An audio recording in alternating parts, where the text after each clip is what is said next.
अथैकोनत्रिंशोऽध्यायः 29वां अध्याय। शंखचूड का राज्य पद पर अभिषेक, उसके द्वारा देवों पर विजय, दुखी देवों का ब्रह्मा जी के साथ वैकुंठ गमन, विष्णु द्वारा शंखचूड के पूर्व जन्म का वृत्तांत बताना और विष्णु तथा ब्रह्मा का शिवलोक गमन। सनत कुमार बोले, हे व्यास, तपस्या करके वर प्राप्त करने के उपरांत विवाह किए हुए उस शंखचूड के घर आने पर दानव आदि अत्यंत प्रसन्न हो गए।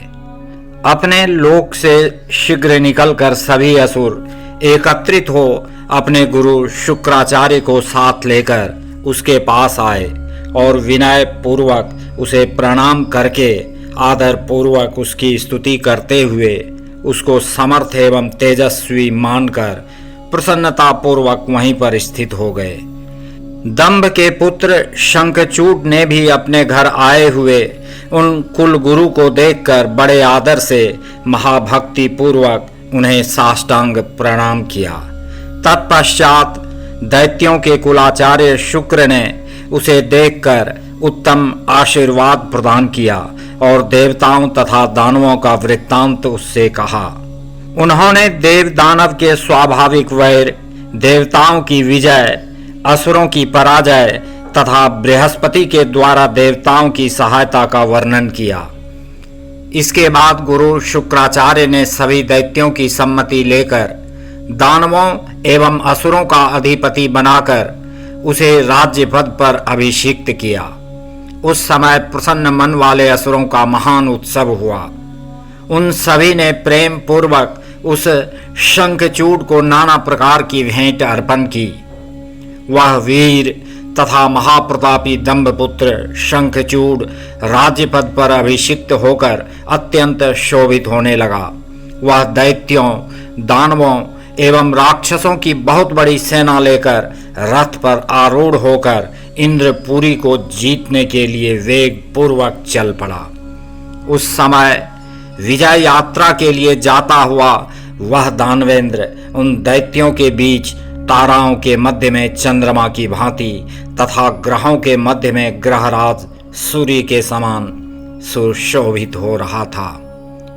शंखचूड को आता हुआ देखकर उससे युद्ध करने के लिए देवराज इंद्र संपूर्ण देवताओं के साथ उद्यत हो गए। उस समय देवता और असुरों में रोमांचकारी घोर युद्ध छिड़ गया, जो वीरों को आनंद देने वाला तथा कायरों को भय देने वाला था। उस युद्ध में गरजते हुए वीरों का महान कोलाहल उत्पन्न हुआ और वीरता को बढ़ाने वाली वाद्य ध्वनि होने लगी। अति बलवान देवगण क्रुद्ध होकर असुरों के साथ युद्ध करने लगे। असुर पराजित हुए और भय के कारण भागने लगे। उन्हें भागते देखकर दैत्यराज शंखचूड सिंहनाद के समान गर्जना करके देवताओं के साथ स्वयं युद्ध करने लगा। वह बड़े वेग से सहसा देवताओं को नष्ट करने लगा। कोई भी देवता उसके तेज को सह ना सके और भागने लगे। वे दीन होकर पर्वतों की कंदराओं में जहां तहां छिप गए और कुछ देवताओं ने स्वतंत्र न रहकर उसकी अधीनता स्वीकार कर ली तथा सगर पुत्रों के समान प्रभाहीन हो गए। इस प्रकार वीर तथा प्रतापशाली दंभपुत्र दानवेंद्र शंखचूड ने सारे लोकों को जीतकर समस्त देवताओं का अधिकार हरण कर लिया।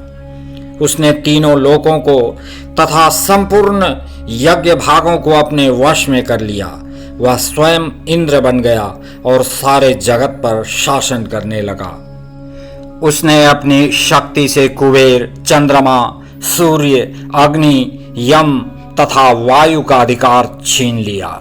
वह महान वीर तथा महाबली शंखचूड देव, असुर, दानव, राक्षस, गंधर्व, नाग, किन्नर, मनुष्य तथा अन्य सभी लोगों तथा तीनों लोगों का अधिपति बन गया। इस प्रकार राजाओं के भी राजा उस महान शंखचूड ने बहुत वर्ष पर्यंत सभी भुवनों पर राज्य किया। उसके राज्य में दुर्भिक्ष, महामारी, अशुभ ग्रह आदि व्याधि ये नहीं थे, सभी प्रजाएं सर्वदा सुखी रहती थीं। पृथ्वी बिना जोते ही नाना प्रकार के धान्य उत्पन्न करती थी। फलों तथा रसों से युक्त नाना प्रकार की औषधियां सर्वदा उत्पन्न होती थीं। खानों से मणियां तथा समुद्र से रत्न निरंतर निकलते थे। वृक्ष सदैव फल फूल से हरे भरे रहते थे और नदियां मधुर जल बहाती रहती थीं। उस समय देवताओं को छोड़कर सारे जीव सुखी तथा विकार रहित थे।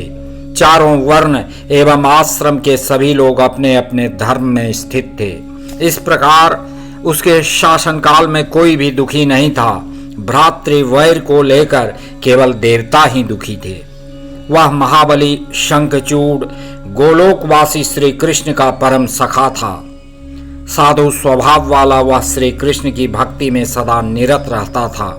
हे मुने, वह तो पूर्व जन्म के शाप के प्रभाव से दानव योनि को प्राप्त हुआ था।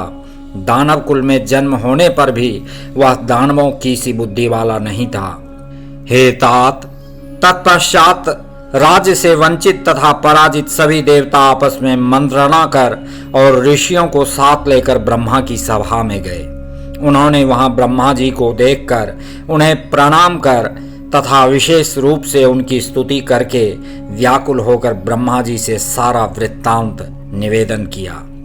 तदनंतर ब्रह्मा उन सभी देवताओं एवं मुनियों को सांत्वना देकर उनके साथ सज्जनों को सुख देने वाले वैकुंठ लोक गए। ब्रह्मा ने देवगणों के साथ वहां जाकर किरीट कुंडल धारी, वन माला से विभूषित, शंख चक्र गदा पद्म धारण किए हुए, चतुर्भुज पीत वस्त्रधारी तथा सनंदन आदि सिद्धों से सेवित लक्ष्मीपति भगवान विष्णु को देखा। मुनीश्वरों सहित ब्रह्मा आदि सभी देवता विभु विष्णु को देखकर उन्हें प्रणाम करके भक्ति पूर्वक हाथ जोड़कर उनकी स्तुति करने लगे। देवता बोले, हे देव देव, हे जगन्नाथ, हे वैकुंठाधिपति, हे प्रभो, हे त्रिजगत गुरु, हे श्री हरे, हम शरणागतों की रक्षा कीजिए। हे त्रिलोकेश, हे अच्युत, हे प्रभो, हे लक्ष्मी निवास, हे गोविंद, आप ही संसार के रक्षक हैं। हे भक्त प्राण, आपको नमस्कार है। इस प्रकार स्तुति कर सभी देवता नारायण के आगे रुदन करने लगे। यह सुनकर भगवान विष्णु ने ब्रह्मा से यह कहा। विष्णु बोले, हे ब्रह्मन, योगियों के लिए भी दुर्लभ इस वैकुंठ में आप किस उद्देश्य से आए हैं? आपको कौन सा कष्ट आ पड़ा है, उसे आप मेरे सामने कहिए। सनत कुमार बोले, नारायण का यह वचन सुनकर ब्रह्मा जी ने बारंबार उन्हें प्रणाम करके हाथ जोड़कर बड़े विनय के साथ सिर झुकाकर शंखचूड़ के द्वारा देवताओं को दिए गए दुख से संबंधित सारा वृत्तांत परमात्मा विष्णु के सामने कह सुनाया। तब सब प्रकार से सबके भावों को जानने वाले भगवान विष्णु उनका वचन सुनकर हंस करके ब्रह्मा जी से उसका रहस्य इस प्रकार कहने लगे। श्री भगवान बोले, हे ब्रह्मदेव, मैं पूर्व जन्म के अपने परम भक्त महातेजस्वी गोप शंखचूड़ का सारा वृत्तांत जानता हूँ। आप उसका प्राचीन इतिहास युक्त वृत्तांत सुनिए, इसमें संदेह ना कीजिए। शंकर जी मंगल करेंगे। जिनका परात्पर शिवलोक सभी लोकों के ऊपर स्थित है, जहाँ शंकर जी स्वयं परब्रह्म परमेश्वर के रूप में विराजमान हैं, तीनों शक्तियों को धारण करने वाले, जो प्रकृति एवं पुरुष के भी अधिष्ठाता हैं, जो निर्गुण सगुण तथा परम ज्योति स्वरूप हैं, और हे ब्रह्मन, सृष्टि आदि के करने वाले तथा सत्व आदि गुणों से युक्त विष्णु, ब्रह्मा एवं महेश्वर नामक तीन देव जिनके अंग से उत्पन्न हुए हैं, माया से सर्वथा मुक्त एवं नित्यानित्य के व्यवस्थापक वे ही परमात्मा उमा के साथ जहाँ विहार करते हैं, उसी के समीप गोलोक है, और वहीं शिवजी की गौशाला है। उन्हीं की इच्छा से वहाँ पर मेरे स्वरूप में स्थित श्री कृष्ण निवास करते हैं। शंकर ने अपनी गौओं की रक्षा के लिए उन श्री कृष्ण को नियुक्त किया है। वे भी गौओं की रक्षा से सुखी होकर विहार करते हुए वहां क्रीड़ा करते हैं। प्रकृति की पांचवी परम मूर्ति जगदम्बा राधा, जो उनकी स्त्री कही गई हैं, वे भी वहां निवास करती हैं। वहीं पर उनके अंग से उत्पन्न हुए अनेक गोप एवं गोपियां हैं, जो उन राधा कृष्ण के अनुवर्ती रहकर सदा विहार करते हैं। उन्हीं में से यह गोप शंखचूड़ शंकर की इस लीला से मोहित होकर राधा के शाप से दुखदाई दानवी योनि को व्यर्थ ही प्राप्त हो गया है। श्री कृष्ण ने उसकी मृत्यु रुद्र के त्रिशूल से पहले ही निश्चित की है। उसके बाद वह अपने देह का त्याग कर श्री कृष्ण का पार्षद होगा। हे देवेश, ऐसा जानकर आप भय मत कीजिए, शंकर की शरण में जाइए, वे शीघ्र कल्याण करेंगे।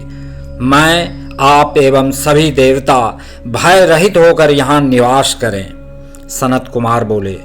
ऐसा कहकर विष्णु जी भक्त वत्सल सर्वेश शिव का मन से स्मरण करते हुए ब्रह्मा जी के साथ शिवलोक गए।